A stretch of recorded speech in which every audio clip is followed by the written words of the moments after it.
Mesdames et messieurs, vous allez voir un comeback dingue du grinder tombé à moins de 2 millions de jetons avant de revenir jouer un pot à 38 millions de jetons au D8 des WSOP. On est au D8 du main event, les blindes sont énormes et chaque décision vaut des centaines de milliers de dollars. Michael Mizrachi est au bord d'élimination. On va voir aussi Leo Margetts et son run incroyable si elle va arriver en table finale. Et on va voir aussi d'autres joueurs entre bust et élimination, on va tout suivre. Je suis Luna, grinder, MTT et coach, et on débriefe ensemble ce D8 du main event.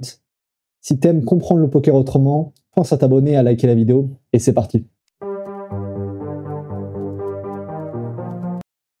Du coup, on va regarder tout ce débrief du main event. Ici, on voit qu'on a un tout début de tournoi. On a un push de Mizrachi. Combien il a de blindes? C'est facile à calculer. Il a moins de 20 blindes ici. 600 000 la blinde, donc ça fait que 1,2 million, ça fait 2 blindes. Et du coup, on voit qu'il a à peu près de moins de 20 blindes. Il push de low jack ici, 20 blindes. Je pense que c'est jamais good. Donc, normalement, on n'est pas censé push aussi large en ICM. Et ce qu'il faut savoir, c'est qu'ici, normalement, un push, ça commencerait à être good, peut-être. En fait, juste, on push pas à 20 blindes. Peut-être qu'on push à 15 blindes, peut-être qu'on push à 12 blindes, mais jamais on push 20 blindes de low jack, normalement. Et du coup, là, je pense que Wozniak qui va call. C'est bien joué ici, le fait de call. Je pense qu'il n'y a rien à dire. Et Dunaway, à mon avis, c'est un fold si les deux stacks sont à 20 blindes. On peut pas se permettre de call ici 3-way. Peut-être que des tapis à 10 blindes, on aurait pu call en plus. Mais sur des tapis à 20 blindes, je pense que c'est jamais good. On voit la grosse rencontre tout de suite, Mizrachi qui est en difficulté. Et on va voir qu'est-ce qui se passe pour Mizrachi. Ça, c'est le tout début du D8. Là, il est en grosse difficulté. Ils sont plus que 24 joueurs restants et il y a 10 millions on top.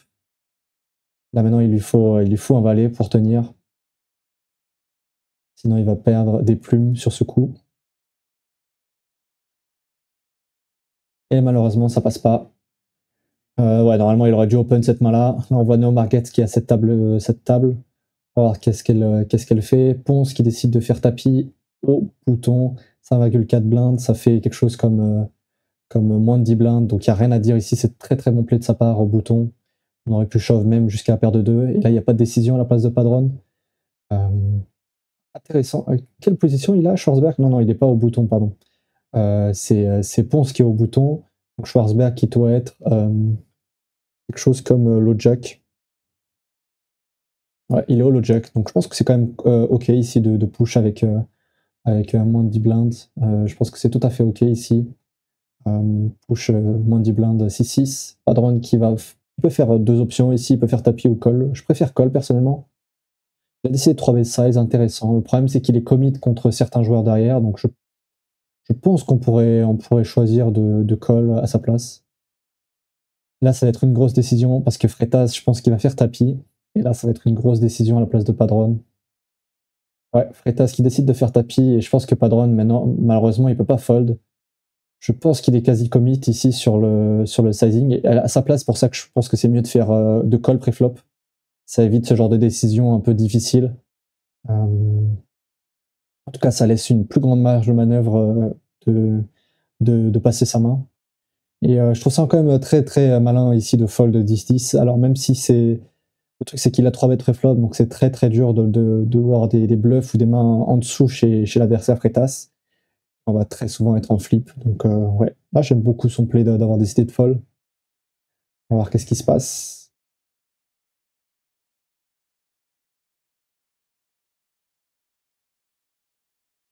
23 à la turn.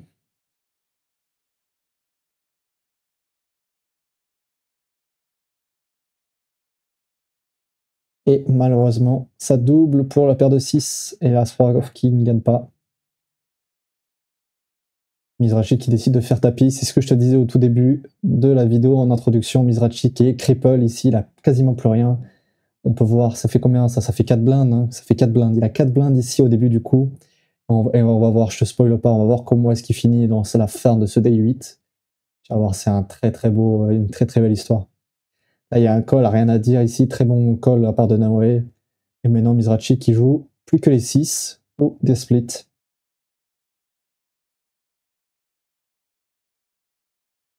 On va voir qu'est-ce qui se passe.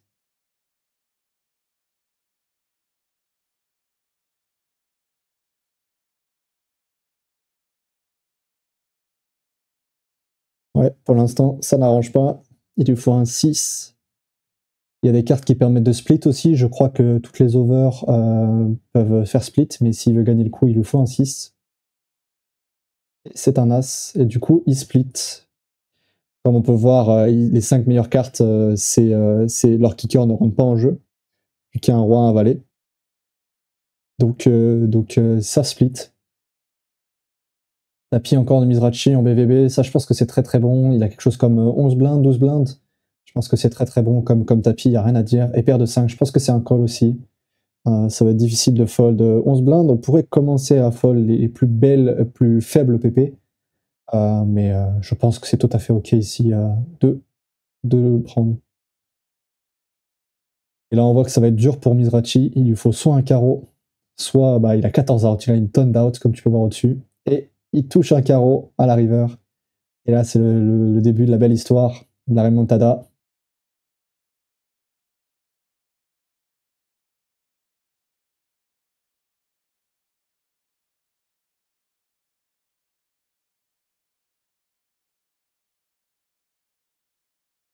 On va avoir une main assez sérieuse ici. Open Yashan, Open 2x. Leak a une décision, il peut 3 bet, il peut call. En général, on peut commencer à slow play s'il y a des short stacks derrière. S'il y a beaucoup de short stacks dans les blindes, on peut commencer à slow play, mais là, il n'y a pas vraiment de short stack dans les blindes. On voit que SB et BB, ils sont assez deep, comme on peut le voir ici. Donc ouais, moi, j'aime beaucoup l'option de 3 bêtes. Je pense que le sizing est très très bon ici. 3x, ça me paraît vraiment être un top sizing. Maintenant, à la place de Yashan, on a deux décisions. Est-ce qu'on a envie de call ou de 3 bêtes? Et ça va dépendre un peu de ce qu'il a envie de faire sur le moment. Je pense que les deux options sont totalement équivalentes. Les deux ont du mérite. Et ça va dépendre un peu de qu'est-ce qu'on estime que ça 3 bêtes en face. Si on estime que notre adversaire est capable de 3 bêtes un peu en bluff, peut-être qu'on peut décider de 4 bêtes pour tout mettre. Et si au contraire on pense qu'il a que des 3 bêtes, en value, bah ouais, dans tous les cas, on peut choisir un peu les deux options. Je vois pas d'erreur ici à faire 4 bêtes jam. Je pense qu'il s'est dit que Lee n'avait pas assez de bluff dans sa range, donc juste en général, il allait pouvoir repartir à tapis contre des as-roi suités, contre des as-sam suités, des valets-valets, dame-dame. Il y a pas mal de paires qui sont en dessous, donc là, je pense qu'il n'a pas trop d'autres choix. Et si jamais il joue post-flop sur un board aussi low, je pense que tout serait parti, donc ça va être dur. On va voir si la paire d'as, elle double.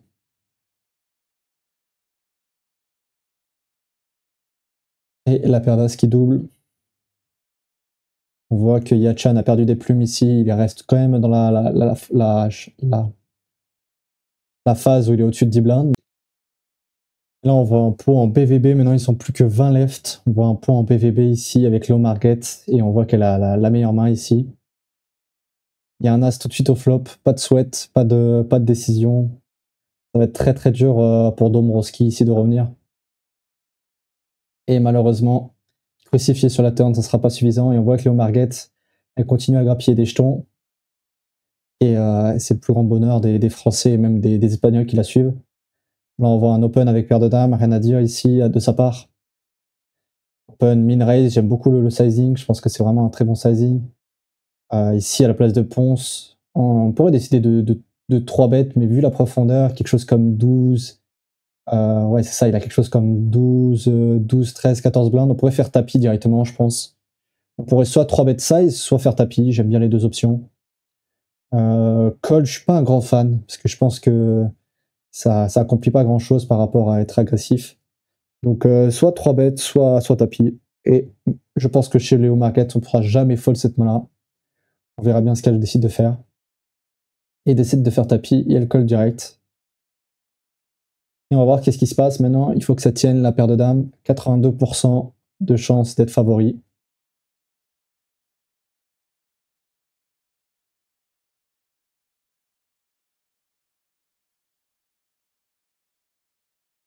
Un roi au flop. Pour l'instant, pas de problème. Sans plus que 19 joueurs restants, un 2 à la turn. Il faut savoir que les 9 derniers sont assurés de 1 million de dollars. Ceux qui sont arrivés en table finale, ils sont assurés de 1 million de dollars. Donc on va voir qui sont les 9 derniers. C'est principal pour savoir qui va avoir ce million de dollars. Et là, malheureusement, on perd Ponce.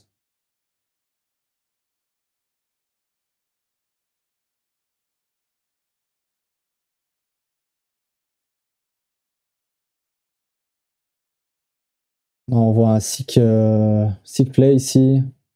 On a eu un raise de paire de 9, call au bouton de Dunaway. Très intéressant ici de payer avec As Valet Off. Je pense que c'est une très belle option. Et un tapis de Mizrachi. Qu'est-ce qu'il y a à dire sur tapis? Je pense que c'est très bon. Il a quelque chose comme 20 blindes. On pourrait décider de 3 bet size, mais je suis totalement OK avec son play.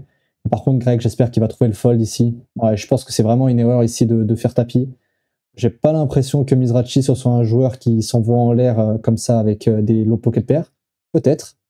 Si on estime qu'il rejam des mains comme 5-5, 6-6, 7-7, alors forcément le play sera bon. Mais je sais pas. Ça va dépendre un peu des reads qu'on a sur le joueur. J'ai pas encore eu une tonne d'infos sur lui et j'ai pas vu toutes les mains qu'il a jouées. Mais du peu que j'ai vu, je suis pas sûr que ce soit la meilleure option. On voit que là, il fait pas mal de cinéma, il est largement favori et ça passe. Maintenant qu'on voit que c'est Greg qui va être en difficulté ici, alors qu'ils sont plus que 18 left, plus que 9 éliminations, et ils sont assurés de minimum 1 million de dollars et 10 millions de dollars aux gagnants. On va avoir un raise. On a plusieurs options. Perati qui a quelque chose comme 20 blindes en fait. Je pense que le mieux ici avec 20 blindes, ça serait de 3 bêtes pour 3 bêtes pour induce avec cette main-là. Personnellement, c'est ce que j'aurais décidé de faire. Je pense que faire tapis directement, c'est un peu bourrin. Alors qu'on voit dans tous les cas, ça aurait rien changé au résultat parce que dans tous les cas, on serait parti à tapis. Mais ouais, j'ai l'impression que c'est un peu bourrin et c'est un peu dommage. On va voir qu'est-ce qui se passe pour Perati. Ça va être dur. Ouh, une dame direct au flop. On va voir qu'est-ce qui se passe. Est-ce qu'il va tenir avec sa dame ou est-ce qu'il va y avoir un roi? On va à la turn. Maintenant, il faut éviter les rois et les 10.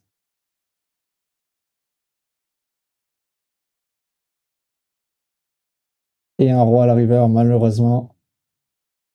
On a un nouvel éliminé maintenant. On est plus que 17 left, si je dis pas de bêtises. Et je crois qu'ils sont assurés de 300 000 dollars. Donc c'est vraiment un beau record, un beau score.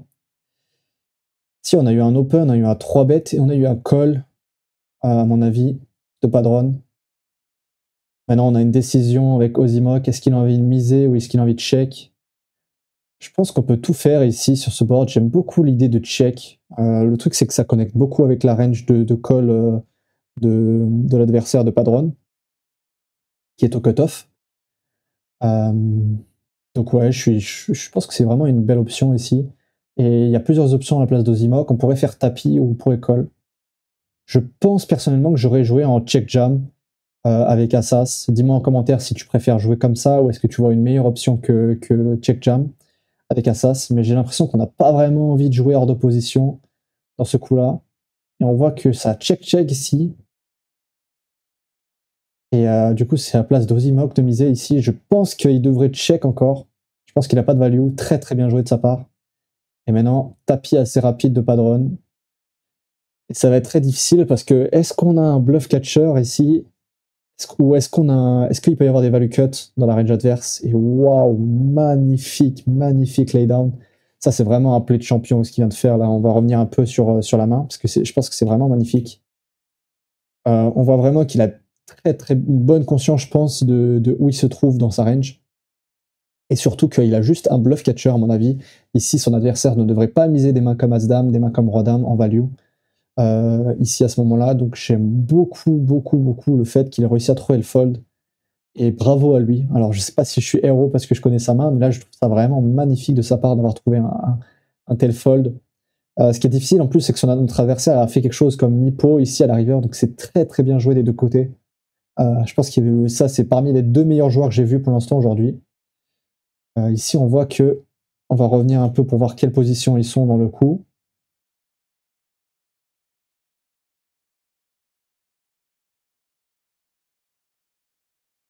Là, on voit qu'il y a Guerra dans le coup. Guerra ici et il y a Lee dans le coup. Donc sûrement ce qui a dû se passer, c'est qu'il y a dû avoir un open, tapis de lit et un call de Guerra. Et là, je pense que c'est tout à fait bien joué des deux côtés. 18 blindes, je pense que c'est tout à fait ok de paracher avec paire de 10. On pourrait call, je pense, de temps en temps. Je pense que 3 bet fold, c'est peut-être la pire option, ou 3 bet call avec paire de 10. Donc je pense que les deux options, ça serait entre payer, pré-flop, et tapis direct. Waouh, waouh, waouh, waouh, waouh, waouh. Ça, c'est vraiment sick, ça. River 7 qui fait quinte, ça, c'est vraiment des coups qui changent énormément. Peut-être ce coup, il vaut 100 000 $, peut-être qu'il vaut 300 000, 500 000 $. C'est énorme, ce genre de coup. Là, on voit une autre rencontre. Malheureusement, on peut rien faire ici. Paire de 9, je pense. 14 blindes. Je vois aucun autre play meilleur que de faire tapis direct. Je pense que c'est pas assez fort pour size. C'est pas assez fort sûrement pour 3 bêtes pour induce. Et malheureusement, un as à la turn. Et non, il va avoir besoin d'un 9. Et qui est un 9? Et malheureusement, il trouve pas ce 9. Et ils sont plus que 16 joueurs restants ici dans ce tournoi.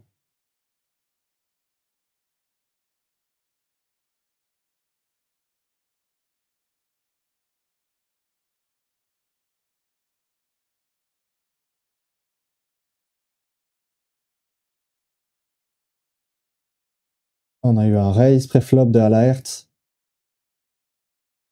Alaert qui se trouve au cut-off. Je pense que c'est vraiment standard avec son size, avec son tapis. C'est très intéressant à la place de Mizrachi. On voit qu'il est bien monté, Mizrachi, de décider de payer en SB. Je pense qu'il y a les deux options qui sont totalement OK entre payer et fold. Quand on joue aussi profondément, on peut se permettre de call des connecteurs suités. 5 et 4 suités, 6 et 5 suités, 7 et 8 suités, 8 et 9 suités. Par contre, si on est moins profond, moins de 20 blindes deep, je pense que ça serait une erreur. Ce que j'aime bien aussi, c'est qu'il couvre l'adversaire, donc il peut lui mettre aussi, il applique un surplus d'agressivité. Donc je pense que là, c'est vraiment une belle option à sa place. À l'arrière, qui pourrait décider de ses bêtes, à sa place, j'aurais ses bêtes, je pense, ce board.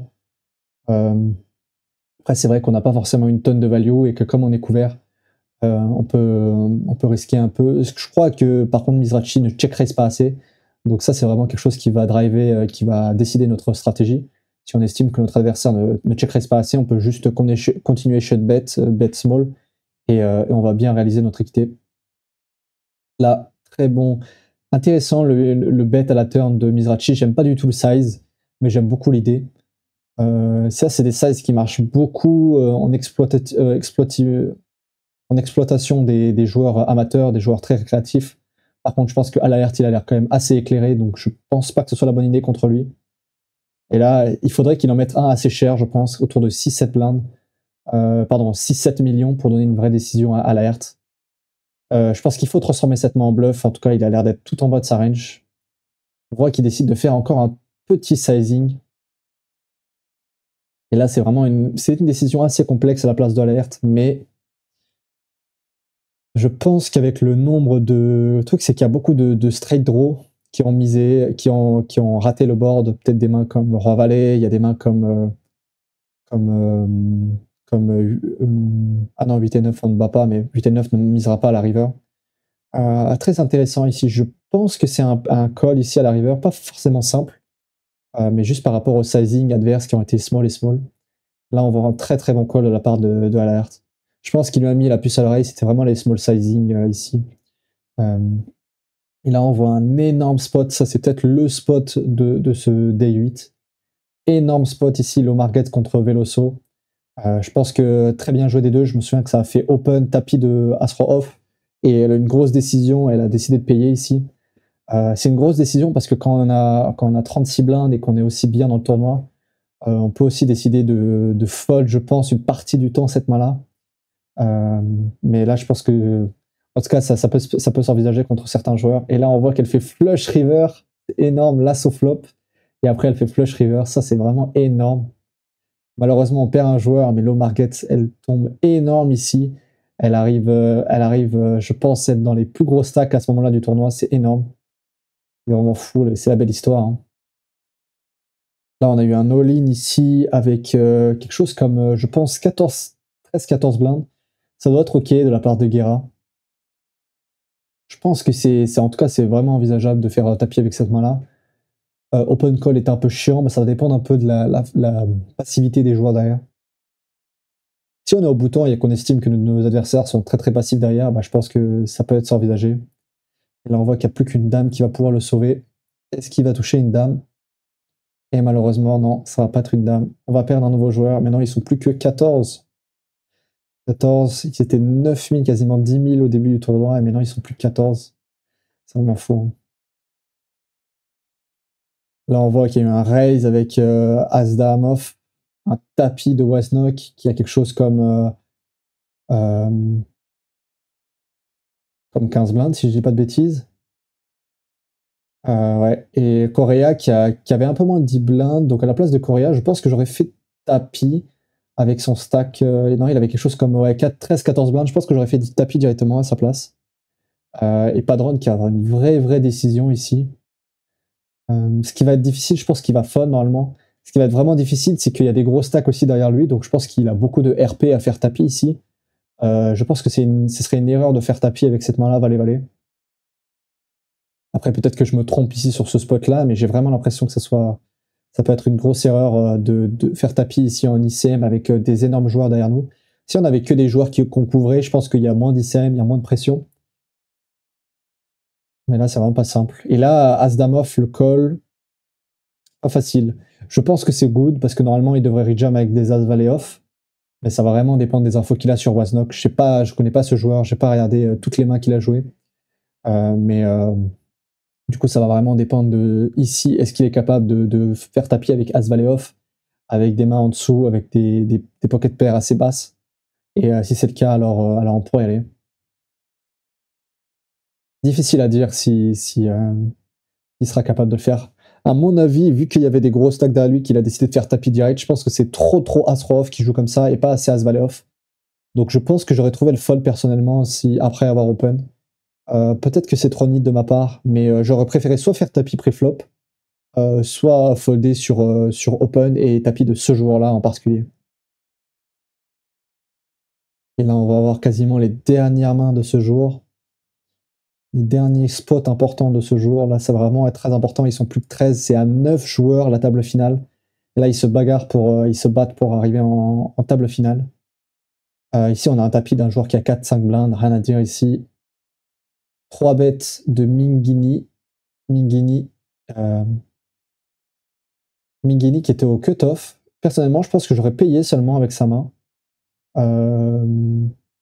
Il a 3 bêtes ou il a call pré-flop? On va juste vérifier. Juste vérifier ce qu'il a décidé de faire.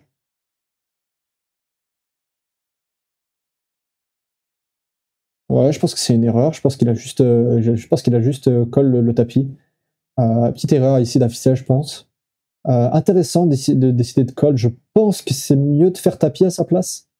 Vu qu'il a quelque chose comme 12-13 blindes, je pense que c'est mieux de faire tapis directement et pas de call. Parce que je pense que l'apport de sortie est un peu trop faible ici. Pareil, n'hésite pas à me dire en commentaire si tu es d'accord avec ça. J'ai l'impression que c'est un peu limite de faire juste de payer. On voit que Mizrachi, t'imagines Mizrachi qui avait 4 blindes au tout début du day. Et là maintenant il est énorme, 55 millions, et là c'est vraiment énorme, il a vraiment monté des tonnes. On va voir Mizrachi du coup contre Dunaway qui se trouve. Donc ouais, on a eu un open au hijack, on a eu un call de Mizrachi. Là je pense qu'on va devoir checker la place de Dunaway. Je pense que c'est bien mieux de checker sur ce board là. Après, vu qu'on a un peu plus les deux options, vu que notre adversaire on le couvre, donc je pense qu'on peut plus se permettre d'avoir des c-bets hors de position quand on couvre notre adversaire. Là, on a un call de Mizrachi, je pense que c'est une très belle option de sa part. J'aimerais bien voir Dunaway checker ici. Intéressant. Je sais pas si ça vaut vraiment le coup de c-bet cette main-là si on joue en bet check. Je pense que les deux options sont ok. On va voir qu'est-ce qu'il décide de faire, Mizrachi. Je pense que la meilleure option à sa place, c'est largement de check. On va voir qu'est-ce qu'il décide de faire. Le truc, c'est que quand on joue normalement chip leader contre chip leader, ou gros stack contre gros stack, on veut avoir beaucoup moins de mise en général, ou de value fin. Et là, je pense que s'il commence à miser un 4, ce serait vraiment trop fin. Et là, par contre, j'aimerais que Dunaway il commence à bluffer un gros size. Peut-être quelque chose comme 8 millions, un truc comme ça serait vraiment très très bien joué de sa part. On va voir s'il arrive à le trouver. J'aimerais beaucoup voir ça. 7 millions, j'aime beaucoup ce sizing. Alors, je sais pas à quel point Mizrachi est CS, mais là, je pense qu'il devrait vraiment fold sa main largement. À voir s'il commence à payer ça, je pense qu'on peut prendre vraiment une vraie grosse info sur l'adversaire et savoir qu'on va pouvoir value ultra finement parce qu'il va vraiment trop call ici. Hein. S'il colle ce genre de main avec ce 4, surtout qu'il bloque un peu. Bon, après, il faut pas trop parler de bloqueur en général quand on joue des tables aussi faibles. Mais ouais, quand on joue, il faut pas trop parler de bloqueur, quoi. Et contre des joueurs amateurs. Mais ouais, là, je pense qu'il a juste vraiment pas une bonne main pour payer. Et il a vraiment une tonne de mains meilleures pour payer. Donc ouais, j'aimerais beaucoup le voir passer ici. Et il a décidé de payer. Je pense que ça donne une énorme info ici. Ah, ils ont split ici? Ah mais oui, c'est vrai, pardon, ils avaient la même main. Ils avaient la même main, mais ouais, très bizarre de la part de Mizrachi. Je pense qu'il aurait dû fold quasiment tout le temps. Je vois vraiment pas l'intérêt de payer ici. J'avais pas vu qu'ils avaient la même main, mais ouais, c'est sick. Vraiment, c'est un sick spot ici. Je pense qu'il faut vraiment prendre l'info que Mizrachi, il est beaucoup trop CS dans ce genre de line. Et on va pouvoir vraiment l'exploiter sur la suite. Donc là, on a eu un tapis de Ozimok. On va voir quelle position il était. Ozimok, du coup, qui se trouve Holo Jack et qui décide de faire tapis avec 12-13 blindes ici. Personnellement, Holo Jack, j'aurais préféré open. Je pense que j'ai très peu de tapis au Holo Jack. Donc, ok, très bon. Et Wasmnock, qui décide de simplement payer. J'aime beaucoup l'option. Je pense que c'est vraiment la meilleure option de loin, à mon avis. Je ne me vois pas faire tapis ici avec des mains aussi faibles et Padron qui a 0 décision ici. Je sais même pas pourquoi il hésite. Ou alors c'est vraiment un point de la stratégie que j'ai jamais étudié, mais je vois pas comment on peut hésiter avec des mains aussi faibles que ça. 7 et 6 suités, c'est vraiment pas des mains qui se comportent bien en ICM. En tout cas, pas sur des tapis comme ça, parce qu'on veut des bloqueurs, on veut des mains qui redraw fort contre les overpairs adverses. Par exemple, si on a valet-valet en face, 7 et 6 suités, on a moins de 20%. On veut jamais que ça se produise, ça, en ICM. Donc, très intéressant ici. Check de la part d'Ozimok. Dans tous les cas, ça va rien changer. Hein. Je pense qu'il ne foldra jamais là. Faut pas se permettre de fold ici. Intéressant le choix de se laisser quelques blindes derrière. En général, en online, c'est quelque chose qu'il faut très peu faire parce que le risque de déconnexion vaut beaucoup plus que le reward de laisser des blindes derrière. Mais si on est vraiment confiant de sa connexion, on peut commencer à faire des mid-stack, on peut commencer à faire des trucs comme ça. En tout cas, le délire de laisser qu'une blinde derrière, je suis pas sûr. Je pense que le mieux, ce serait de faire quelque chose comme mid-stack si jamais il veut vraiment être optimal. Et malheureusement, on le perd en 12e place. Et maintenant, ils sont plus que 11, à 2 places maintenant de la fin. Ici, c'est un spot sick. On a eu un open, un tapis de As-4 suité et un call forcément de Mizrachi ici. J'aime beaucoup le tapis avec des as aussi faibles ici. Je pense qu'il y a totalement les deux options. Le truc, c'est qu'on normalement va faire petit tapis avec des as off, vu que les as suités, les mains suitées en général ont une meilleure jouabilité post-flop. Mais on peut tout à fait décider de faire tapis avec les low as X suités, en tout cas de ce que j'ai étudié sur les solvers. Et ça a des EV comparables à payer parce que juste les low as suités ne réalisent pas si bien. Après, la question, c'est est-ce que notre adversaire open assez au bouton? Et ça, c'est vraiment ça qui va driver notre décision entre les deux décisions. Et pour savoir vraiment quelle est la décision optimale contre notre adversaire. En tout cas, qu'on voit qu'on perd Greg ici, et on voit que Mizrachi, il commence à construire un stack de zinzin. Il commence vraiment à avoir un énorme stack ici. Et là, maintenant, ils sont plus que 10. Et là, c'est la bulle de la table finale. Donc, ils se retrouvent tous sur la table finale, donc juste sur la dernière table, mais ils sont pas vraiment en table finale. Ils jouent jusqu'à 9 restants sur ce day, et on va voir qu'est-ce qui se passe. Normalement, on va avoir plus beaucoup de mains. Ici, on a un open Wasnok, j'aime beaucoup son choix. Bojovic, ici, qui a une grosse décision. Je pense qu'on peut 3-bet, on peut call. J'aime beaucoup l'option de call ici à sa place. Et très bon fold de As-10 off ici. J'aime beaucoup l'option de call. Pourquoi? Parce qu'en jouant contre des gros stacks, chip leader contre chip leader ou encore ou gros stack contre gros stack, on a énormément de pression. Donc je pense que j'aime beaucoup le choix de faire de call avec As-Roi off. On pourrait décider de 3 bêtes. Je pense que all-in n'est jamais envisageable en tout cas. Et on pourrait juste décider de 3 bêtes une partie du temps. Mais ça va permettre d'induce des mains derrière. Donc là, qu'est-ce qu'il a décidé de faire ouais, il a décidé de payer Wozniak. Et là, on va avoir une grosse décision à la place de Bojovic. Je pense qu'on peut faire tapis. Je pense que la première option, ça serait de faire tapis. Et peut-être la deuxième option, ça serait de payer. Et je vois pas trop l'intérêt de fold. Et je pense que personnellement, je choisis de faire tapis après avoir joué une lane comme ça. Mais il faut vraiment être sûr des reads qu'on a sur notre adversaire. Et il décide de payer. Très intéressant. Dis-moi en commentaire qu'est-ce que tu aurais décidé de faire toi à ma place. Si tu préfères payer ou faire tapis. D'ailleurs, j'aimerais dire que le jam de Asisoft, c'est vraiment pas bon du tout là. J'ai oublié de le mentionner, mais ici, c'est très très mauvais ici. Il a sûrement des meilleurs spots, largement meilleurs pour faire tapis. On n'est pas censé read jam quand on est en couvert, quand on est en ICM, on doit read jam linéaire. Donc ça veut dire qu'on doit read jam des As off fort. Ici, c'est As 9, As 10 off minimum, pas As 6 off. Donc là, c'est une grosse erreur, je pense, de sa part. Et on va le perdre ici. C'est très intéressant ici. Je pense que à la place de Bojovic, on a un peu les deux options. Soit on colle, soit on fait tapis. Et malheureusement, je pense que la 6 off, c'est une grosse erreur. Du coup, on a pu voir pas mal de spots ici. Ils sont arrivés, ils étaient quelque chose comme 24 joueurs. Et maintenant, on retrouve quoi? On retrouve une femme. Depuis 1985, 95, il n'y a pas eu de femme en table finale de cette WSOP. Et c'est vraiment magnifique. On va vraiment suivre avec attention le market. Si cette vidéo t'a plu, n'hésite pas à t'abonner, à liker, à rejoindre le groupe Discord si tu veux travailler avec d'autres joueurs. Sinon, suivre mon Insta. Je vais faire des vidéos aussi sur les jours qui viennent, la table finale pour analyser tout ça en détail et pour que tu puisses apprendre aussi de leurs bons plays et de leurs erreurs. Et sinon, on se retrouve dans une prochaine vidéo. Allez, ciao, ciao!